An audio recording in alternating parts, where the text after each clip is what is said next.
Pues muy buenos días a todos.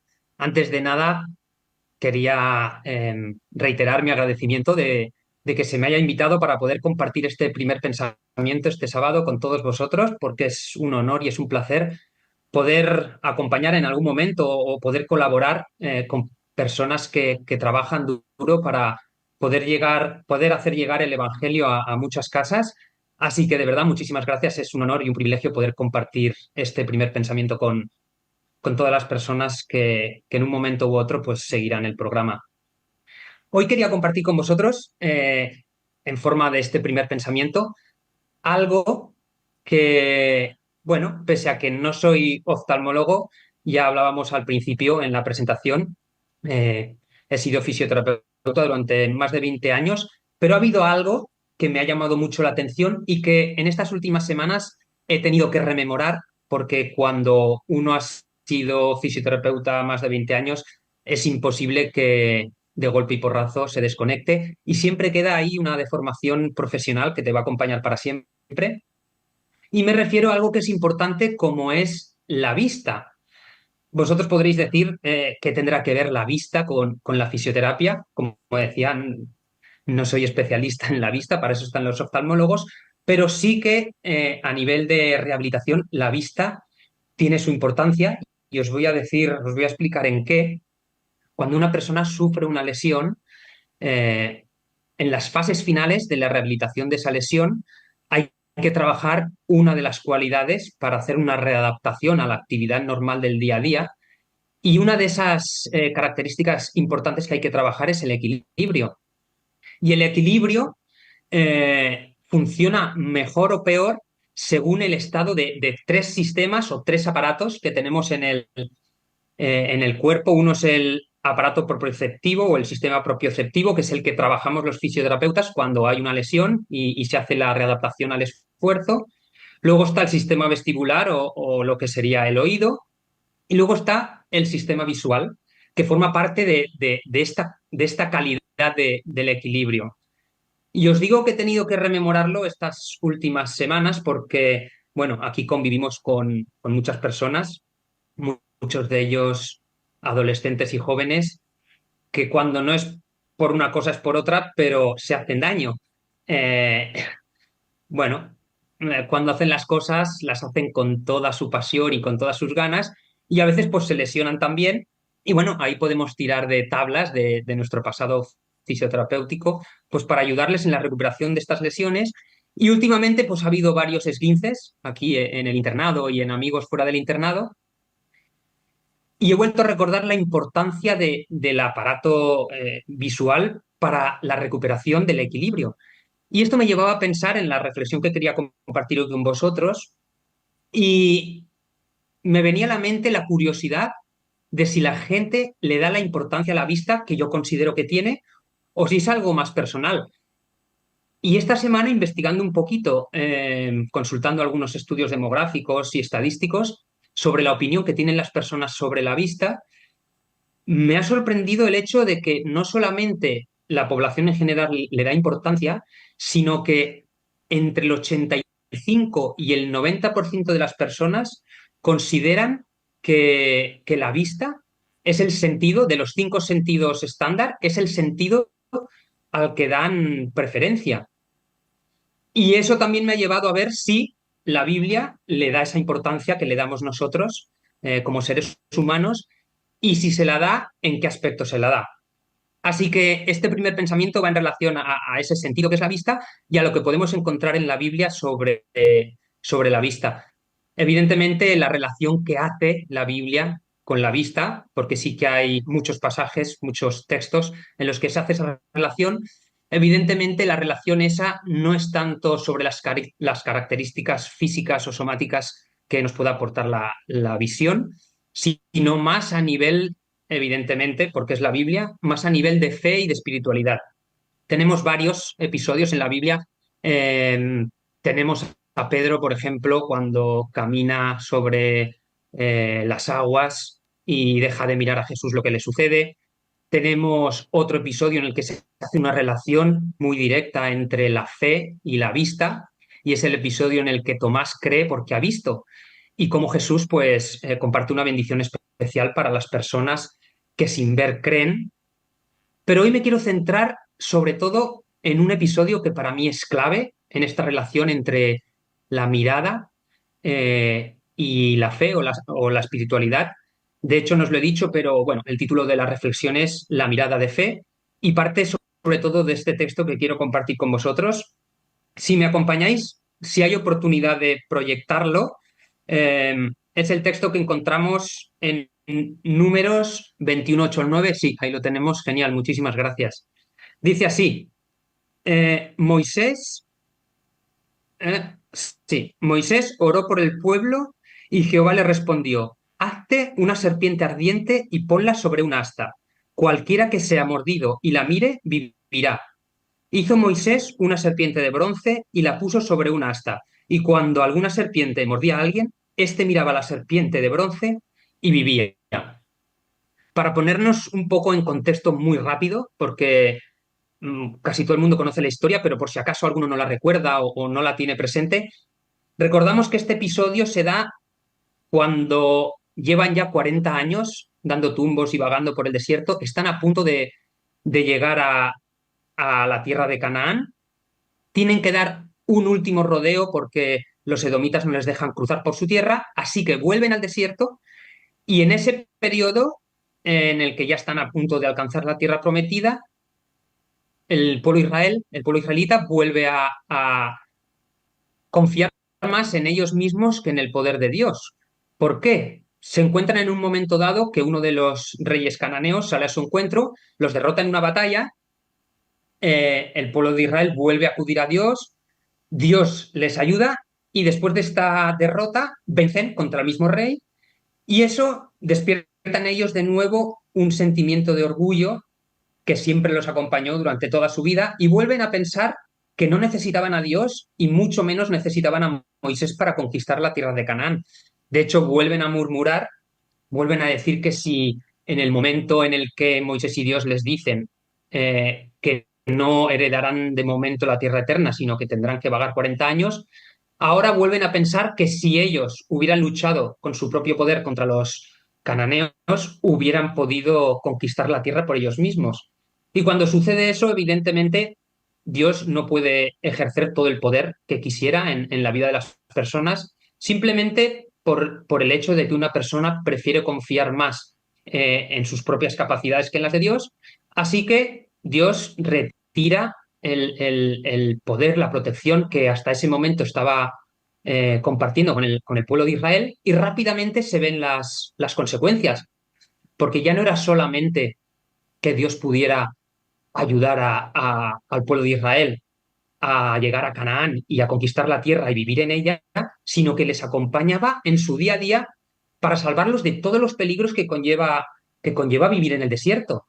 No solamente no se les desgastaba la ropa ni las zapatillas, sino que además, bueno, todos los animales peligrosos que hay por el desierto no los atacaban, no tenían ningún problema con eso y a la que el poder de Dios se retira, no tardan en aparecer esos primeros problemas y el pueblo de Israel empieza a reducirse, empieza a morir muchos israelitas por picadas por mordeduras de serpientes muy venenosas. ¿Qué sucede? Como otras tantas veces que sucede con el pueblo de Israel, cuando se ven en peligro y se dan cuenta que realmente es su bienestar, su seguridad, eh, no dependen de ellos mismos, sino de Dios, vuelven a clamar al cielo y le vuelven a pedir a Dios que los ayude. Y por enésima vez, Dios acepta ese arrepentimiento y les ofrece una solución a esas mordeduras de serpiente, que es lo que decíamos sobre la serpiente de bronce en un asta, a la que cuando los israelitas que fueran mordidos por la serpiente miraran, pues serían sanados de ese veneno que además actuaba de forma rápida y mataba a todo aquel que era mordido. Y podríamos pensar que, bueno, está muy bien que en un momento dado, pues Dios ofrezca esa solución a los israelitas, pero ¿qué relación puede tener con nosotros? En la misma Biblia, Jesús mismo, en una de las conversaciones quizás más relevantes en cuanto a salvación se refiere, hace el símil, hace la analogía de aquella serpiente de bronce con la otra solución que ofrece a la humanidad, no solamente para sanarnos, sino para salvarnos. Y es en esa conversación con Nicodemo en la que le dice lo siguiente, si podemos también, sí, ahí está, la encontramos en Juan 3 14 y 15 y en esa conversación Jesús hace referencia al episodio israelita y dice, y como Moisés levantó la serpiente en el desierto, así es necesario que el Hijo del Hombre sea levantado, para que todo aquel que en él cree no se pierda, sino que tenga vida eterna. La referencia es clarísima y la simbología de la serpiente de bronce del desierto es muy clara cuando Jesús la hace patente en esta conversación. Recordemos que hacía tiempo que el plan de salvación se había activado. En el momento que entra el pecado en el mundo, ese plan se activa y uno de los intereses de Dios es que la humanidad pueda conocer por dónde viene esa salvación y cómo se lleva a cabo.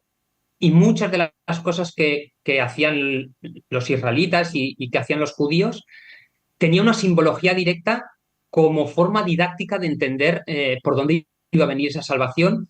Y aquí Jesús pone de manifiesto esa relación. Al final era necesario que la paga del pecado se llevara a cabo y esa paga del pecado era la muerte. Pero ¿cómo podía llevarse a cabo? Bueno, es sabido que el mensaje cristiano, en nuestro caso va acorde a nuestro mensaje adventista, es que Jesús, una persona que ya cuando se encarga y cuando se encarna en ser humano, asume esas limitaciones provocadas por el pecado, no se conforma solo con eso, sino que después de llevar una vida sin pecado, sin mancha, y por lo tanto no mereciendo la muerte que mereceríamos las personas que sí que hemos pecado, asume en un momento dado esos pecados de la humanidad y muere por ellos. Porque lo importante de esta solución no es que Jesús fuera perfecto solamente o que nosotros halláramos pecado, sino en la combinación de que una persona inocente, en este caso Dios, asume esos pecados y muere por esos pecados. Porque es importante recordar que Jesús muere colgado en una cruz, pero a Jesús no lo mata la cruz.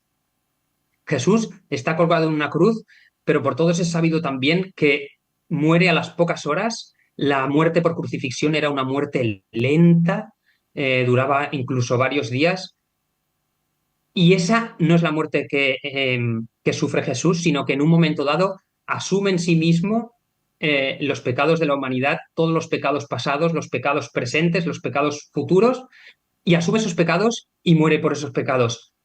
Ese peso del pecado, esa agonía, es lo que le para el corazón y lo mata.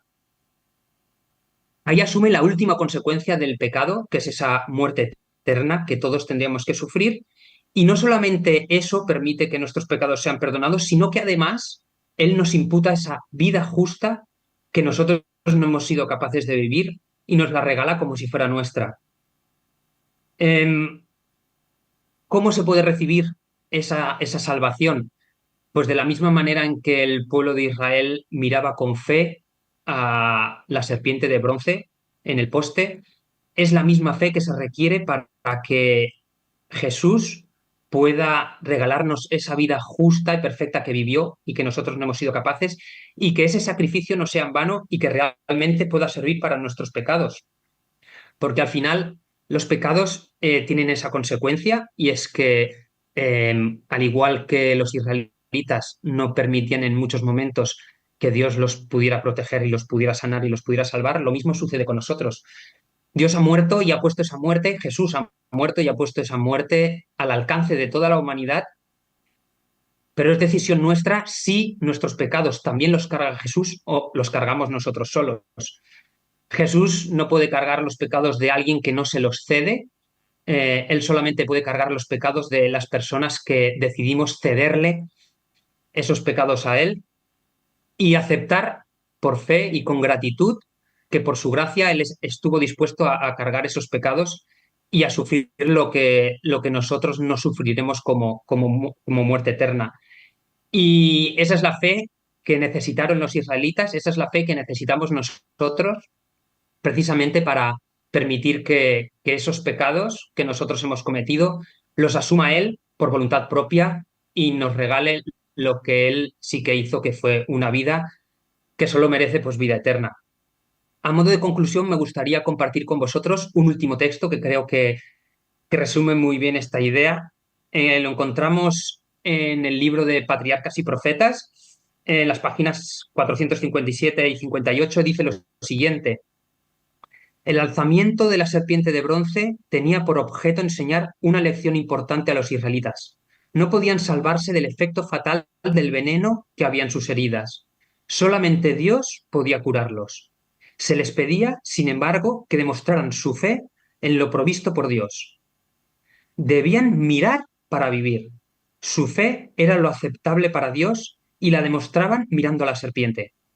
Sabían que no había virtud en la serpiente misma, sino que era un símbolo de Cristo, y se les inculcaba así la necesidad de tener fe en los méritos de Él. Así también puede el pecador mirar a Cristo y vivir. Recibe el perdón por medio de la fe en el sacrificio expiatorio. La fe es el don de Dios, pero el poder para ejercitarla es nuestro. La fe es la mano de la cual se vale el alma para asir los ofrecimientos divinos de gracia y misericordia. Al final, Dios ha hecho todo lo necesario para que el veneno de la serpiente, el veneno que todos hemos sufrido en algún momento, esa mordedura de la serpiente antigua que se llama Diablo y Satanás, ha hecho todo lo necesario para que ese veneno no acabe con nosotros, y es decisión nuestra de poner nuestra mirada de fe que permitirá que ese sacrificio, que ese plan se pueda llevar a cabo en nuestra vida. Y es mi deseo en esta mañana, en este primer pensamiento, que todos podamos mantenernos siempre firmes en esta fe, confiando que en cualquier situación Dios nos perdona y Dios pone ese sacrificio a nuestro alcance para que podamos utilizarlo para nuestra salvación.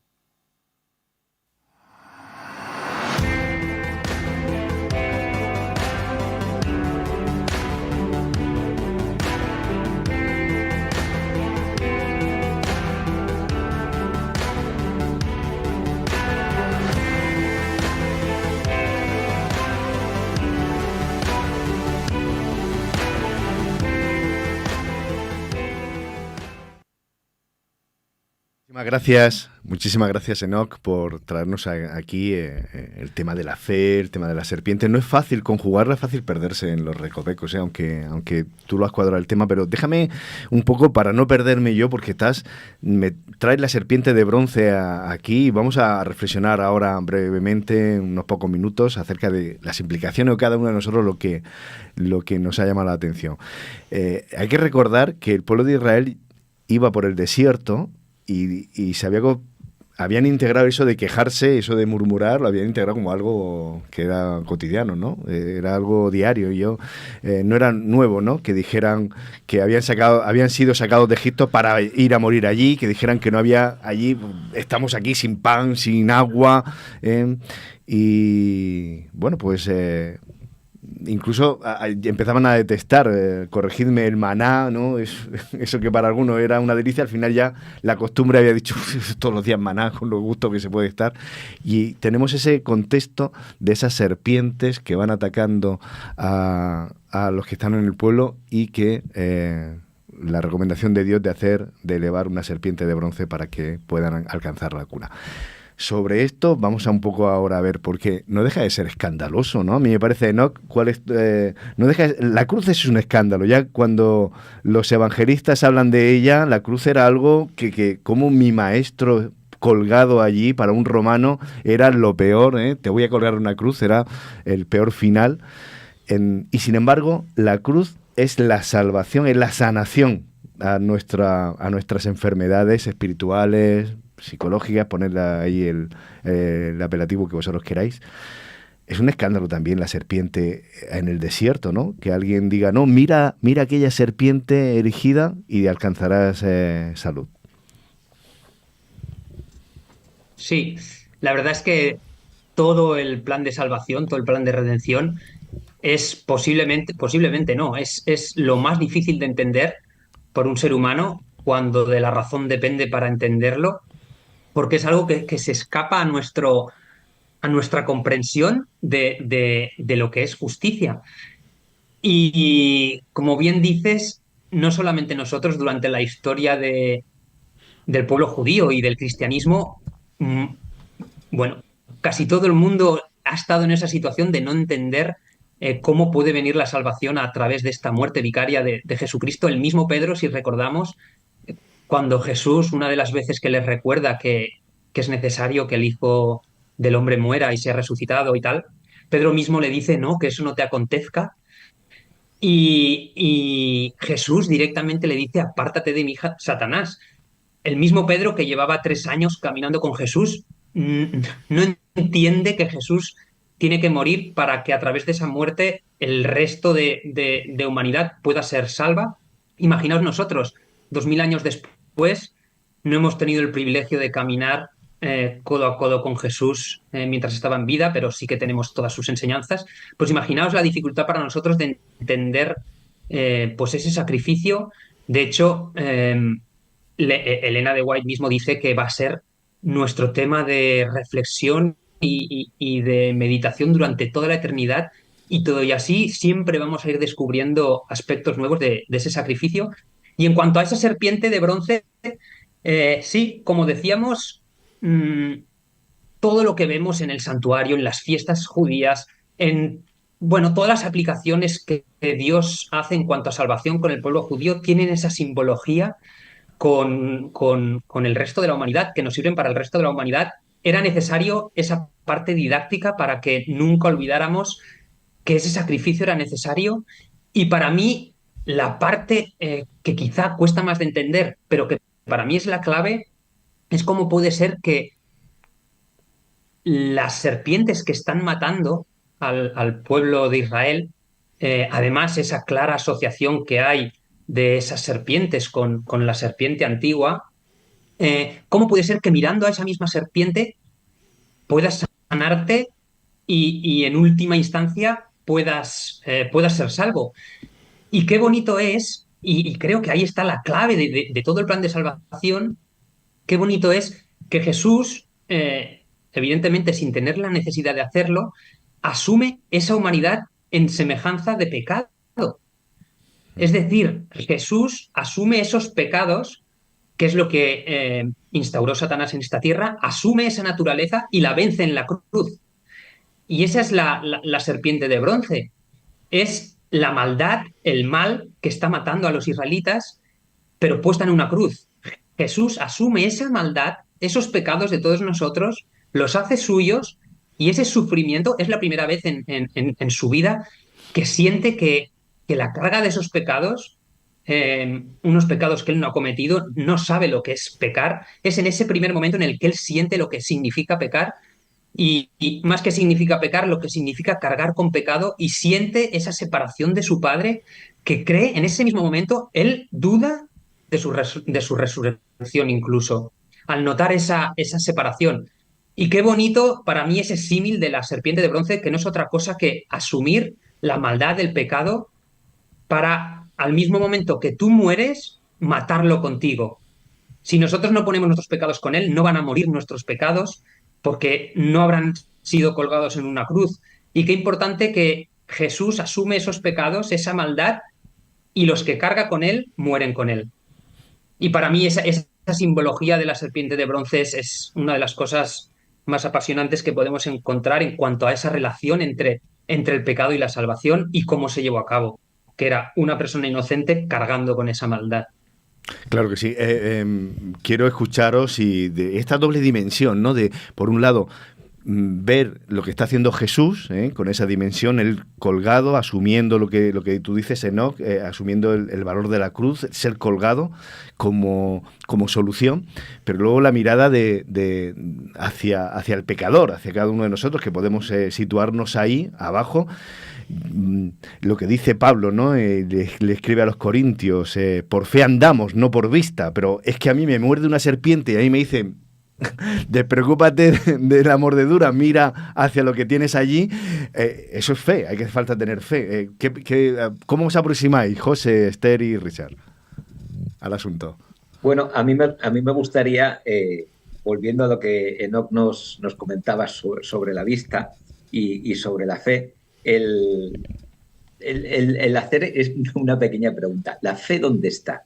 ¿La fe está en mirar o la fe está en, bueno, miro y ahora si miro con fe, soy sanado?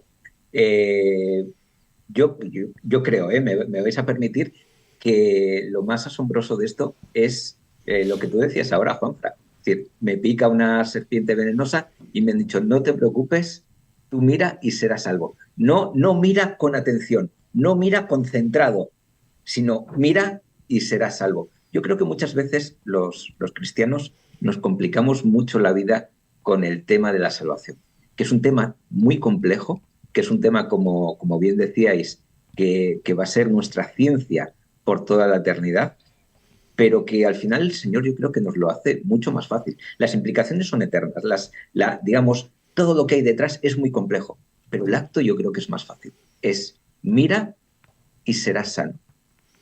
Y tenemos otro texto muy parecido en el Nuevo Testamento que dice, cree y serás salvo, tú y tu casa. ¿Os acordáis de ese texto, verdad? No, pero tú no ves al carcelero ahí diciendo, pero a ver, espera, pero ¿qué tipo de creencia? Pero tengo, a ver, espera, que saco todos mis manuales. Yo creo que el carcelero lo tenía más claro que a veces lo tenemos nosotros. ¿Sí? Porque él creyó y fue bautizado él y su casa y ya está, yo creo que nosotros nos parece tan fácil que nos ponemos muchos requisitos encima. Y yo creo que lo primero que tenemos que hacer es levantar la mirada. Es verdad que después de levantar la mirada vienen muchas cosas más, porque viene el perdón, pero después de ese perdón que viene, bueno, viene que sigo en el campamento, que sigo en el desierto, que sigo con mi vida no idílica, que sigo rodeado de pecado, que sigo incluso cayendo yo, pero el acto en sí, el hecho en sí de mirar, yo creo que es tan milagroso, es tan generoso, que es lo que nos dice el Evangelio. Mira y serás curado, cree y serás salvo. Esther. Fíjate que a mí me llevó por una reflexión que tiene que ver sobre todo con el concepto de ceguera, ¿no? Y con el concepto de lo que puede suponer ver y no ver. La Biblia está llena de textos que nos recuerdan la necesidad de ver y que nos recuerdan además que existe una ceguera, que es la ceguera espiritual, ¿no? Y me lleva a hacer unas cuantas reflexiones que giran en torno a la idea de la luz y la oscuridad. Por eso me he cambiado el texto y me he puesto Salmos 119, 105, ¿verdad? Que dice... Tu palabra es una lámpara a mis pies y es una luz en mi sendero. Lo primero que hizo Dios cuando se acercó a nosotros fue crear la luz, ¿recordamos? Y la luz es el símbolo de la verdad y es el símbolo de Dios. Y para que podamos ver, tiene que haber luz. Es difícil, de hecho es imposible ver en la oscuridad, ¿cierto?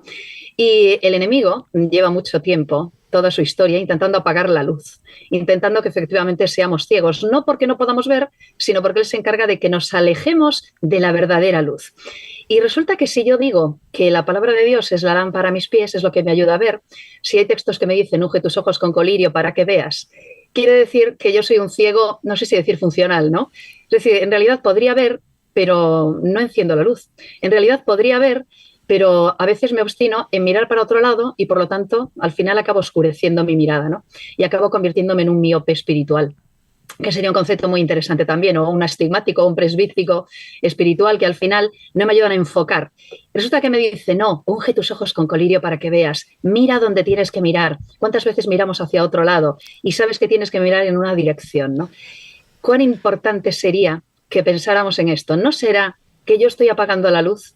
¿No será que estoy siguiendo al enemigo, que es el amigo de apagar luces y es el amigo de buscar oscuridades? Si la oscuridad es pecado, si el pecado me lleva a la oscuridad, tengo que volver a encender la luz. Y concluyo con esto. Mirar a la serpiente, mirar a la cruz, mirar, ¿no?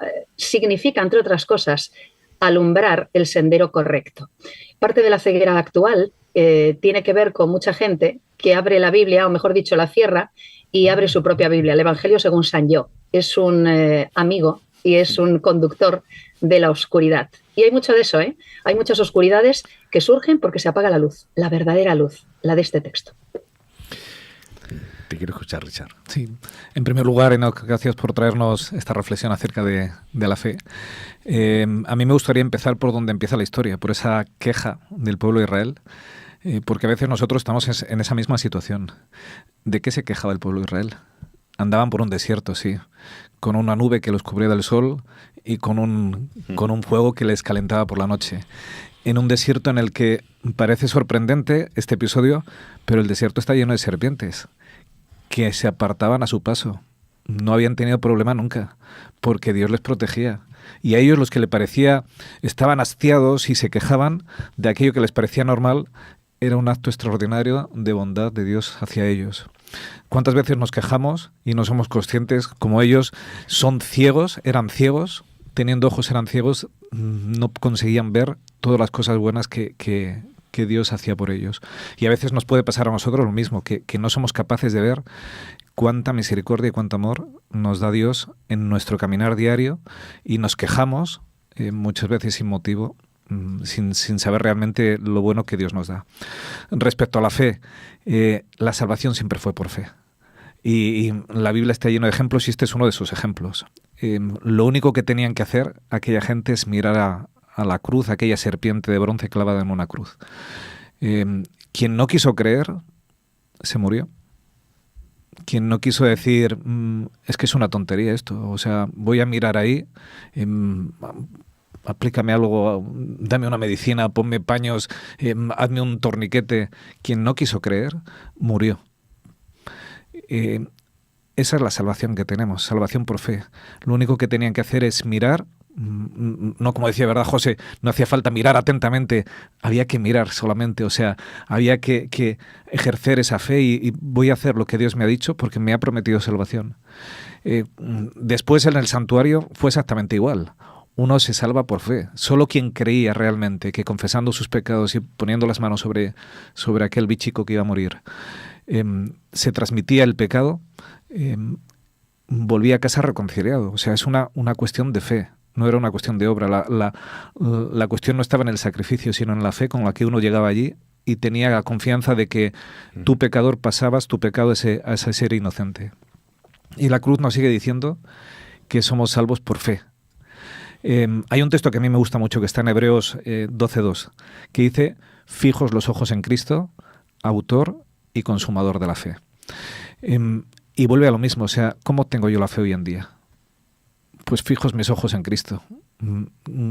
Como ese otro texto que luego Pablo decía en el mismo libro de Hebreos, como viendo al invisible. O sea, yo tengo que ver lo que no veo. Yo tengo que estar atento a Jesús y tener claro que Él está en el santuario celestial obrando por mí. Está dándome ese perdón de nuevo por fe. Y me encanta el texto porque dice que Jesús es el autor, o sea, es quien crea la fe y quien ese pagaré lo convierte en efectivo. O sea, al final ese acto de fe se convierte en una realidad porque es Jesús quien lo convierte en una realidad. Mi parte solo es una, únicamente, que es ejercer esa fe. Ni la he creado yo, porque es algo que Dios me da, ni yo la puedo hacer efectivo. Lo único que puedo hacer es creer en ella, es salir de mi tienda, es mirar esa cruz de bronce, es mirar a la cruz de Jesús y decir: creo que puedes hacer algo por mí, creo que puedes salvarme. Y entonces la salvación es efectiva. Lo vamos a dejar aquí porque es un tema inagotable, el que aquí nos trae Enoch, y me parece muy interesante y que podamos seguir reflexionando seguro que en el futuro. Simplemente a rescatar algunos comentarios que nos habéis dejado en el chat. Por ejemplo, Ignota dice que en la cruz en sí no hay poder ni salvación, es Jesús y su sacrificio, ¿no? Su sangre y su muerte. Me parece muy interesante, va al hilo de lo que tú decías, Richard. Julia o Blanca te dan las gracias, Enoch, por el tema. Te dicen, gracias Enoch por tu reflexión. Y David quería resaltar también, dice, la luz es siempre necesaria para seguir por el camino y salvar obstáculos y evitar tropiezos. Que era un poco, yo creo que lo que decía es también el tema del valor de la luz. Hacemos ese punto y seguido, os damos las gracias, te damos las gracias Enoch por esta reflexión, y vamos a seguir con el programa porque ya veo que avanza el tiempo, así es que vamos a tomar un respiro, un vasito de agua, estiramos las piernas, hacemos un pequeño Kit Kat con una alabanza y enseguida nos vamos a nuestra escuela de Biblia.